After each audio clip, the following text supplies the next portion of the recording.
empat kelompok manusia yang bahagia dicabut sama Allah. Jadi dia nggak bakal bisa ngalamin bahagia baik di dunia maupun di akhiratnya, nggak bisa ngalamin bahagia. Nah, kalau ada orang yang macam begini Pak, ya jadi ngeri ya. Kalau ini termasuk pada diri kita juga sangat ngeri. Makanya jangan sampai kita dicabut bahagianya Allah. Ya, ini diambil dari satu kitab yang namanya Tanbihul Ghafilin. Ya, Tanbihul Ghafilin itu artinya peringatan bagi orang-orang yang lalai. Ini perkataan sebagian hukam, ya, mengutip dari berbagai sumber-sumber sahih tentunya. Nah, kalau dikatakan dalam satu kitab misalnya waqala ba'dul hukama, telah berkata sebagian ulama-ulama ahli hikmah. Jadi kata hukama itu kalau di kalangan santri itu jamaknya hukama, ya mufradnya hakim, ya, hakim mufrad ya hukama, orang-orang yang bijak gitu. Nah ini ulama-ulama kita kalau bahasa pesantren kalau mengatakan waqala ba'dul hukama itu lebih menitik beratkan kepada ulama-ulama tasawuf.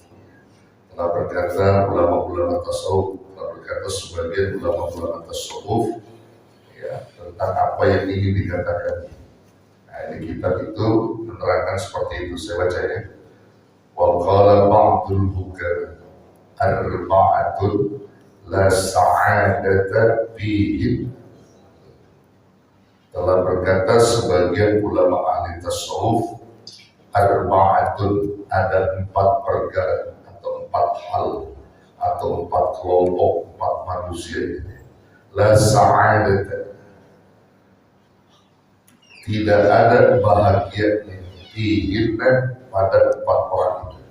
Jadi dia itu gak bakal bahagia. Ya gak bahagia dalam konsep kehidupan. Nah ini konsep la sa'adata ini menyangkut pada banyak hal ya.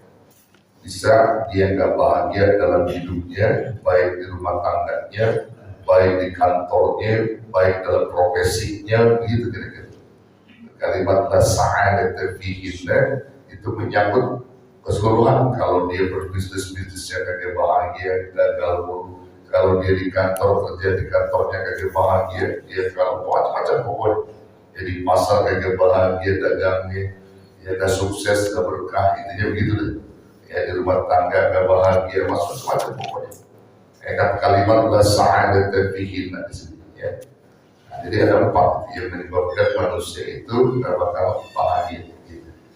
Siapa mereka? 1 disebutkan ahaduhumul ladzi yadkhul bis salati was salami ala nabi sallallahu alaihi wasallam.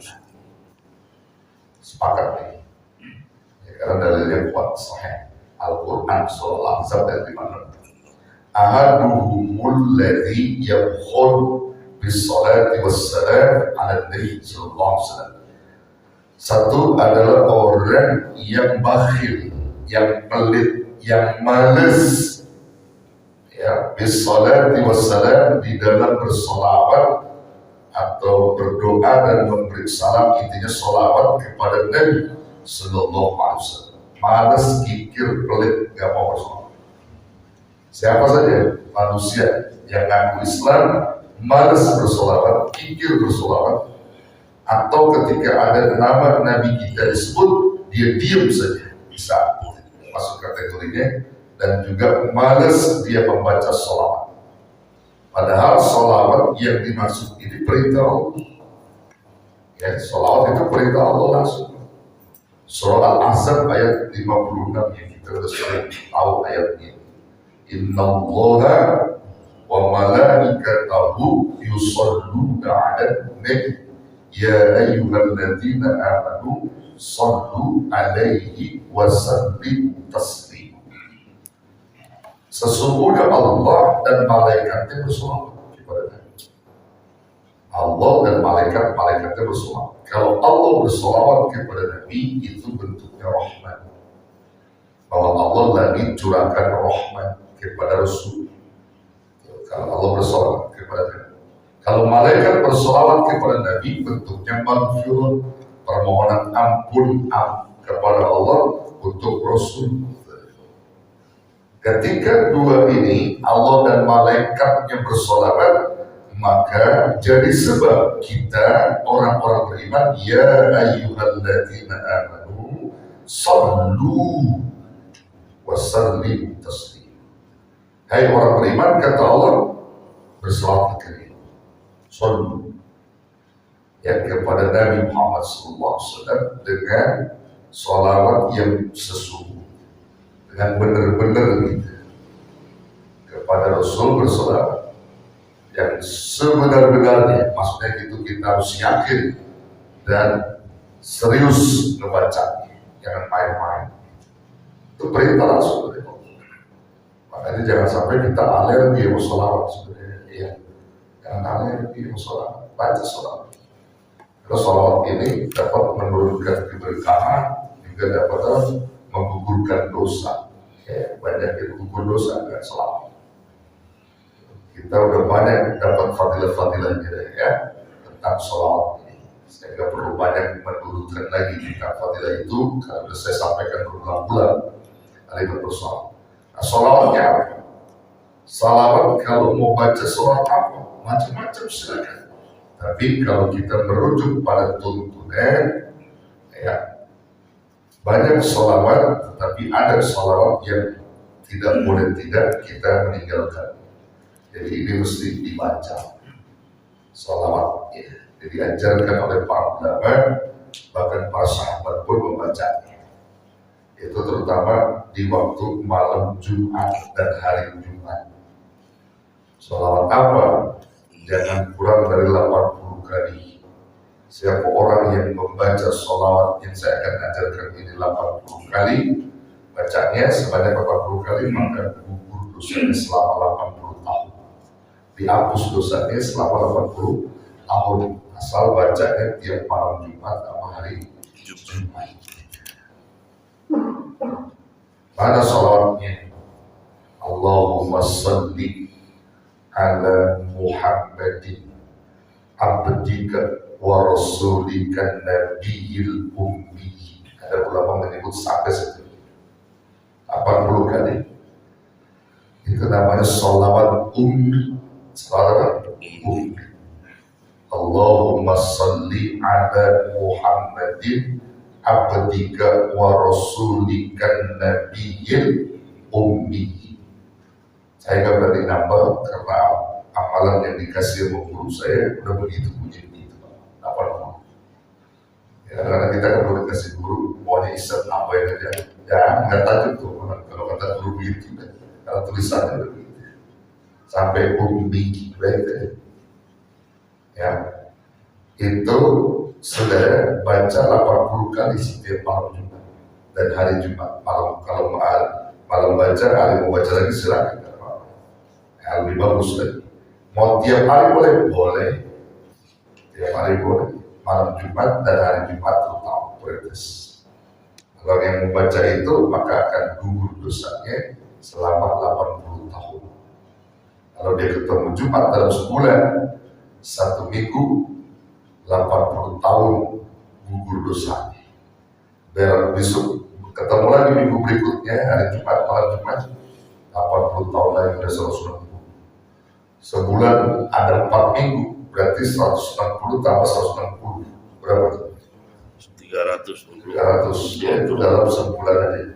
Sebulan tuh 360 dosa, 360 tahun dosa kita sebulan tuh. Kalau setahun udah banyak. Masya Allah, udah amalin aja. Amalin dan ada keterangan. Yang penting sholawatnya tadi itu Allahumma salli ala Muhammadin abdika wa rasulika nabiyil ummi. Ini saudara, maaf saya gak berani ngurangin, saya gak berani nambahin ya, karena ijazah saya dari mualim ulama gitu dan saya gak berani. Maka antum juga kalau saya kasih begini, Kiai sama Pak saya bilang itu saya gak nyuruh ya, artinya saya nyuruhnya udah begitu bunyinya.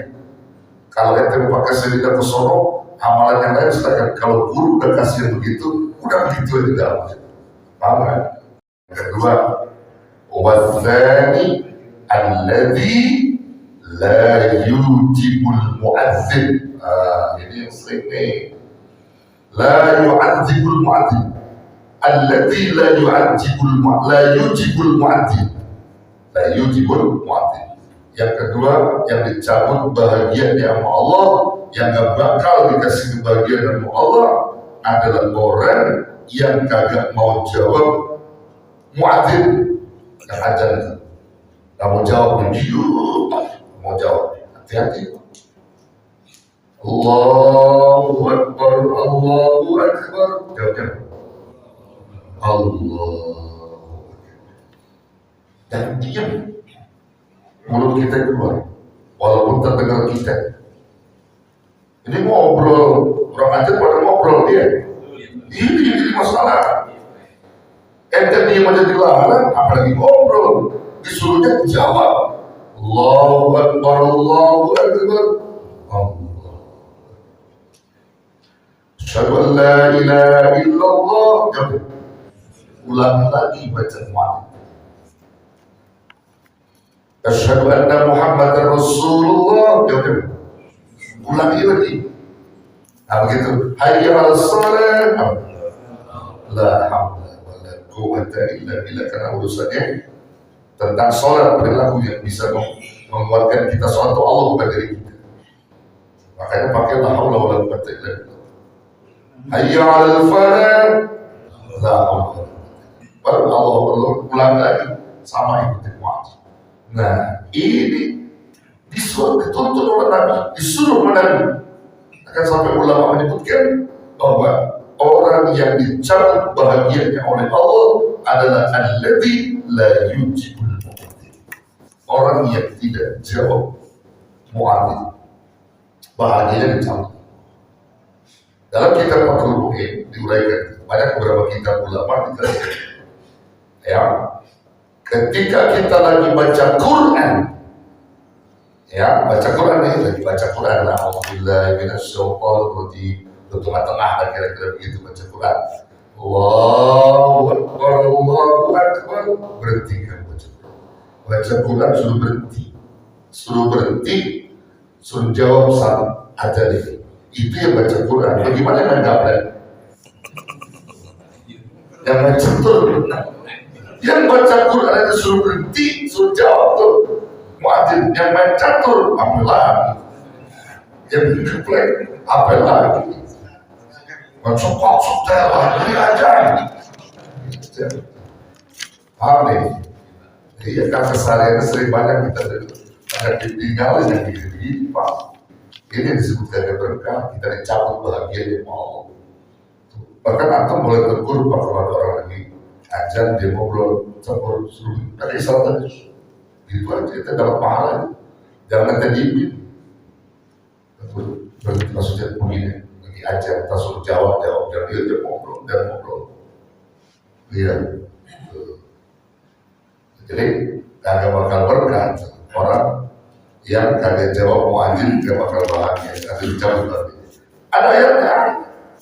Quran Fussilat ayat 33. Wa man ahsanu qawlan mimman da'a ila Allah wa 'amila salihan wa qala innani minal muslimin. Wa man ahsanu qawlan. Siapa yang paling bagus perkataan? Mimman da'a, daripada orang yang menyeru ila Allah, kepada Allah. Maksudnya muadzin. Muadzin itu wakil Allah. Makanya muadzin itu wakil Allah. Nanti orang yang sering ajar Pak, dia yang lehernya paling panjang nih. Itu udah dijamin dan Nabi yang bakal bawa dia ke surga.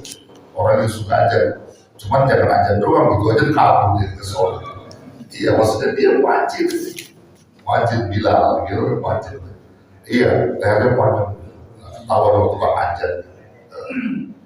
Masya Allah, tadi dia dituntut sama Nabi. Tuntut.